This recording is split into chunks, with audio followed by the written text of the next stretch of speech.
لیکن دسترخوان پر کھجور اٹھا کر بارگاہ رب العزت میں یوں تو کہہ سکتے ہو مولا مجھے یہ دعا روزانہ افطار میں ضرور کر لینا. اس لیے میں کہہ رہا ہوں کہ اگر تمہارے دل میں احساس بھی پیدا ہوا, قیامت کے دن یہ نیت بھی دیکھی جائے گی. قرآن پاک میں ان فقیروں کا ذکر کیا گیا ہے کہ جو شرم کے مارے تم سے مانگتے نہیں وہ حقیقت میں فقیر ہے. حیا کی وجہ سے تمہارے پاس ہاتھ نہیں پھیلاتے وہ حقیقت میں فقیر ہیں, اور ان کو دینے پر اللہ نے تمہارے بہت بڑے اجر کا وعدہ فرمایا. یہ احساس آپ کو خود کو ہونا چاہیے. میں آج ایک مثال دوں. نبی پاک صلی اللہ تعالیٰ علیہ وسلم کا جو نظام ہے, سیدنا عثمان غنی رضی اللہ تعالیٰ عنہ کا جو مال تھا, حیرت ہوتی ہے آج بھی مدینہ طیبہ میں حضرت عثمان غنی کا اکاؤنٹ چل رہا ہے. آج بھی ان کے بینک کا کھاتا چل رہا ہے. 14 صدیاں گزر گئی. ان کے نام کی جائیداد آج بھی موجود ہے. ان کا باغیچہ, ان کا کنواں جو انہوں نے خرید کر کے وقف کیا. جس کے پاس مال ہے وہ اگر اپنے سرمایہ کو ریٹرن قوم تک پیش کرتا ہے تو اس کا مطلب یہ نہیں ہے کہ اس کا سرمایہ کم ہو جائے گا. تاریخ کی سچائیاں بتا رہی ہیں 14 سینچریاں گزر گئی لیکن ان کے مال میں ابھی بھی کمی نہیں ہے. مدینہ طیبہ میں ان کے نام کی پوری ہوٹل بھی ہے, وقف عثمان بن عفان. حضرت عثمان غنی رضی اللہ تعالیٰ عنہ کے وقف کی ہوئی چیزیں آج بھی مدینہ میں موجود ہیں اور سرمایہ کما رہی ہیں, آج بھی کما رہی ہیں. مدینہ طیبہ میں جب حضور تشریف لائے حالات کیا تھے؟ ایک ہی کنواں تھا میٹھے پانی کا, اور وہ بھی یہودی کے قبضے میں تھا. وہ پانی بیچتا تھا تو پانی بیچا جاتا تھا. ظاہر سی بات ہے یہ استحصال آج بھی کچھ لوگ کرتے ہیں. جب ضرورت کی چیزیں نہیں ملتی مارکیٹ میں تو کچھ مالداروں کے پاس یہ چیزیں ہوتی ہیں اور وہ لوگوں کو جو 10 روپے کی وہ 100 روپے میں بیچتے رہتے ہیں. یہ احتکار اسلام میں ناجائز و حرام ہے. لوگوں کی مجبوری کا فائدہ اٹھانا. جب تمہارے لیے ضرورت تھی یہ 5 روپیہ کا ماسک جو ہے 50 روپے میں بھی بیچا جا رہا تھا, کیونکہ اب لوگوں کو ضرورت تھی. تو لوگوں کی ضرورت کو دیکھ کر کے اس کا منافع بڑھا دینا اور لوگوں کی مجبوری کا فائدہ اٹھانا, اسلام اس کی کبھی اجازت نہیں دیتا. جب مدینہ طیبہ میں آئے, ایک یہودی سب کو پانی بیچ رہا ہے, پینے کا پانی. صحابہ جو غریب تھے حضور کی بارگاہ میں آئے, عرض کیا کہ یا رسول اللہ صلی اللہ علیہ وسلم اتنی غریبی ہے کہ ہم پانی خرید کر نہیں پی سکتے.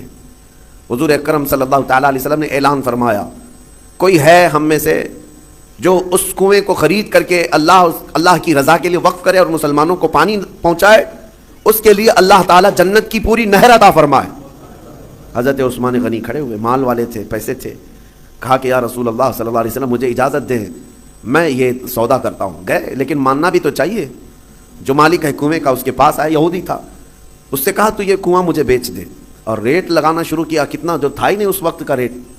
آپ نے 1000 درہم سے شروع کیا. 1000, 2000, 3000, 4000 درہم چاندی کے سکے کو کہتے تھے. 10,000 درہم پر بھی لگایا, وہ دینے کو تیار نہیں ہوا. کہا نہیں میں بیچوں گا نہیں کنواں. پھر حضرت عثمان غنی نے ایک راستہ یہ نکالا. کہا اچھا ٹھیک ہے تو نہیں بیچے گا, پارٹنرشپ میں تو کر لیتے ہیں, آدھا آدھا کر لیں گے, تو آدھا مالک میں آدھا مالک, ایک دن تو بیچ ایک دن میں بیچوں گا. وہ اس بات پر راضی ہوا کہ کنواں تو میرے پاس ہی رہے گا, پارٹنرشپ میں لے لوں گا. 12,000 درہم چاندی کے سکے دے کر حضرت عثمان غنی نے کنویں کی آدھی ملکیت اپنے حاصل کر لی, آدھی ملکیت لے لی. اب اس کے بعد طے یہ پایا تھا کہ ایک دن یہودی کے قبضے میں رہے گا, ایک دن حضرت عثمان غنی کے قبضے میں رہے گا.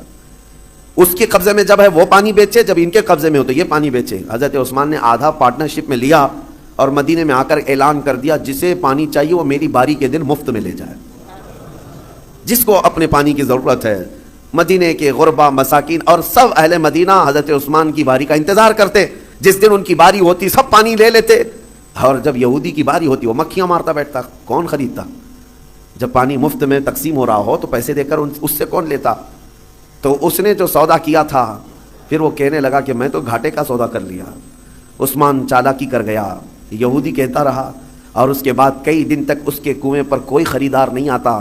تو اب حضرت عثمان کے پاس وہ آیا اور کہا باقی آدھا بھی خرید لو, آدھے کی جو پارٹنرشپ چلا رہے ہو باقی آدھا بھی تم خرید لو. حضرت عثمان غنی اس وقت کہتے ہیں اب مجھے خریدنا نہیں ہے, پارٹنرشپ پہ ہی چلیں گے, آدھے آدھے پر ہی چلیں گے. پھر حالات یہاں آئے کہ بہت اونے پونے اس یہودی کو چند سکوں پر, چند درہموں پر اپنا پورا کنواں دے کر جانا پڑا. حضرت عثمان غنی نے بہت مختصر سی دولت سے باقی کا کنواں خرید لیا, اور اس کے بعد بارگاہ رسالت آپ صلی اللہ علیہ وسلم میں حاضر ہوئے. عرض کرتے ہیں یا رسول اللہ صلی اللہ علیہ وسلم اس کنویں کی ملکیت مجھے پوری کی پوری حاصل ہو گئی. میں آپ کو گواہ بنا کر عرض کرتا ہوں میں اس کنویں کی ملکیت سے دستبردار ہوتا ہوں. آج سے یہ کنواں صرف اور صرف اللہ کے نام پر وقف ہو گیا.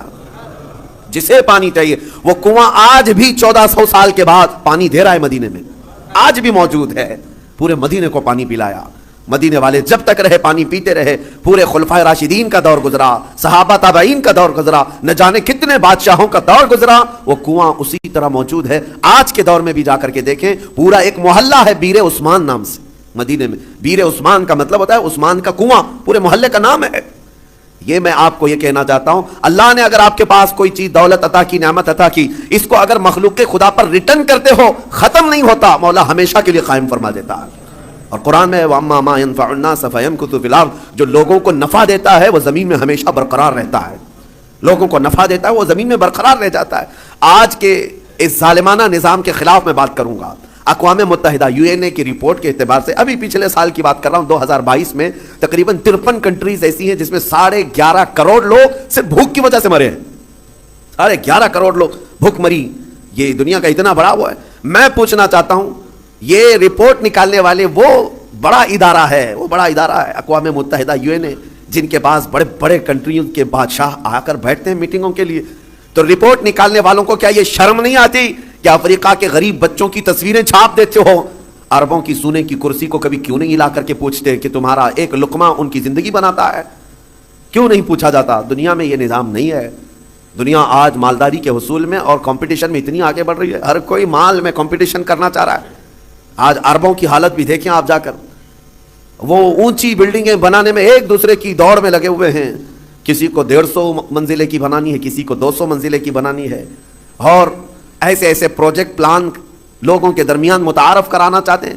سعودی بھی دوڑنے لگ گیا, قطر بھی دوڑ رہا ہے, UAE بھی دوڑ رہا ہے. مال کی ریل پیل اتنی ہے, لیکن ان کے قریب میں یمن کے 50 لاکھ لوگ بے گھر ہیں. سیریا کے, شام کے, عراق کے, فلسطین کے بچے, کھانا تو دور, بیماری میں دوا کی ایک گولی انہیں میسر نہیں ہے. وہ چھوٹی چھوٹی بیماریوں میں دم توڑ جاتے ہیں, مر جاتے ہیں. ہے تو امت مصطفیٰ. ان مالداروں سے سوال ضرور ہوگا, ضرور ہوگا. ان کے بغل میں, بلکہ ان کے سائے میں وہ تمام قومیں ہیں جو چیخ رہی ہیں, لیکن کسی کی چیخ ان کے کانوں تک نہیں آتی. آپ جا کر کے دیکھیں, کھانا ان کے کھانے کا طریقہ یہ ہے کہ 2-4 ہاتھ بڑے برتن پر رکھ کر کے, عرب اس کو فیشن سمجھتے ہیں, باقی پورا کھانا گٹر میں پھینک دیا جائے. پورا کا پورا بکرا بنایا جائے, 2-3 چمچ اس میں سے گوشت نکال کر کے باقی پھینک دیا جائے. یہ ہم نے اپنی آنکھوں سے دیکھا ہے. 1-2 نہیں, کئی کنٹل کی تعداد میں کھانا اس طرح پھینک کر کے بہا دیا جاتا ہے. اور ایک طرف ایک بریڈ کے لیے, ایک روٹی کے لیے سیریا میں بچے دھوپ میں دن بھر قطار لگا کر کھڑے ہوتے ہیں.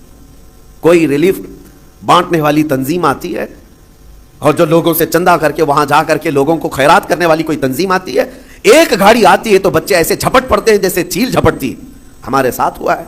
ہم بس لے کر کے عراق میں جائیں تو بس کا دروازہ کھولنا مشکل ہوتا ہے, بچے اس طرح سے پورے دروازے کو لٹک جاتے ہیں.